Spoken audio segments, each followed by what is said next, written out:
Okay guys, this is Donnie D again. I thought I'd make another video updating you on what little bit of progress I've made on my Jet Ranger build. I'm waiting on my parts. They should be here about the middle of next week, and then I'll be able to get it done. I did receive my motor from HeliDirect, and I'll show you that in just a minute. Let me show you the damage to the fuselage again and what little I've done to it. The worst damage to the fuselage is right here at the back end of the boom, where the main rotor struck it and cracked and kind of messed up the gel coat. I've got to fill that in and try to see if I can match the paint. I'll do the best I can on it. Obviously the horizontal stabilizer fin broke loose from the fuselage, but didn't really hurt it. It just broke loose, and it broke one of the wires going to this nav light. That'll be easy to fix. This part of the fuselage, that's about it. Didn't really do any more damage to it.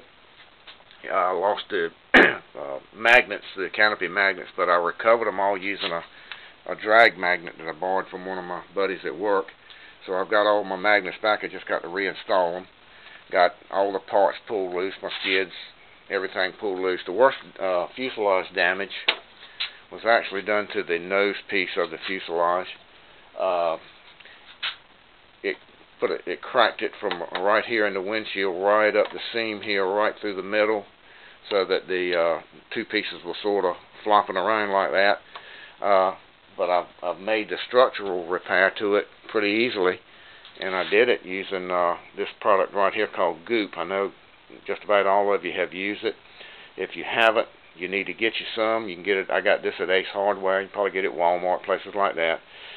There's another product called Shoe Goo that's pretty much the same stuff, and it's very much like silicone, and that's what it looks like.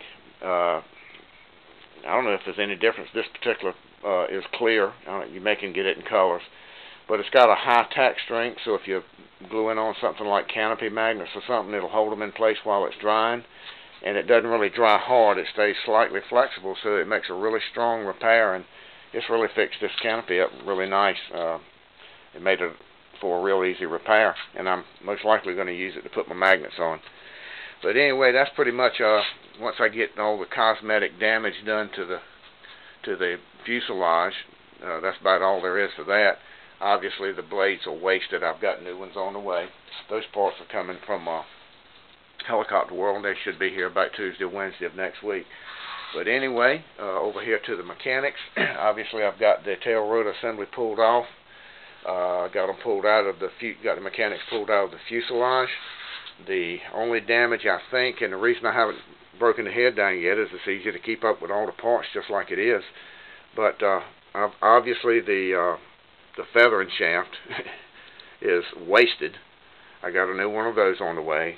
The fly bar is slightly bent, and I'm not even going to try to straighten it, so I'm replacing it.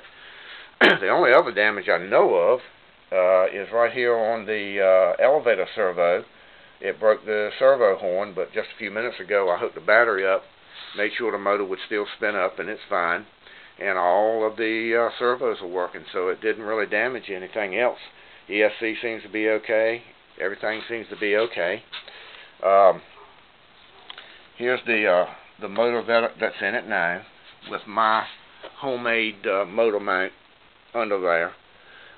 I'm going to repair the helicopter and get the mechanics set up and flying the way it is, using the 1110 kV motor that I just showed you that's mounted in there now. Once I get it flying and know that everything is okay, I'm then going to take the Century electric conversion mount that I ordered with my parts, so that I can, and this new motor, this new 800 kilovolt motor that I got from HeliDirect, that's what I need in order to put the clutch on, because the clutch has a 26 tooth pinion as opposed to the 20 tooth pinion that I'm using now. But hopefully that new mount will allow me to mount this new motor with the clutch on it, so I'll have a much better, more realistic spin up. And also, I think I just think it's probably a better way to go. That's what I wanted to do when I built my Bell 47, but it just didn't work out that way. But if I like it on this one, then I'll probably buy the conversion kit and do the same thing to the Bell 47. But anyway, that's pretty much all I've done. My parts will be here, like I said, sometime in the middle of next week, and I'm on vacation the week after that, so I hopefully will be able to get this baby back up in the air and make some repairs to my Bell 47. Didn't have a crash with that. I just had a part to wear out I've got to replace, and I've got the parts for all of it on the way. But anyway, as soon as I get something else done and get my parts in, I'll make another video, and maybe I'll get it flying before too long. And I appreciate you watching. Thank you. This is Donnie D, and see you next time. Bye.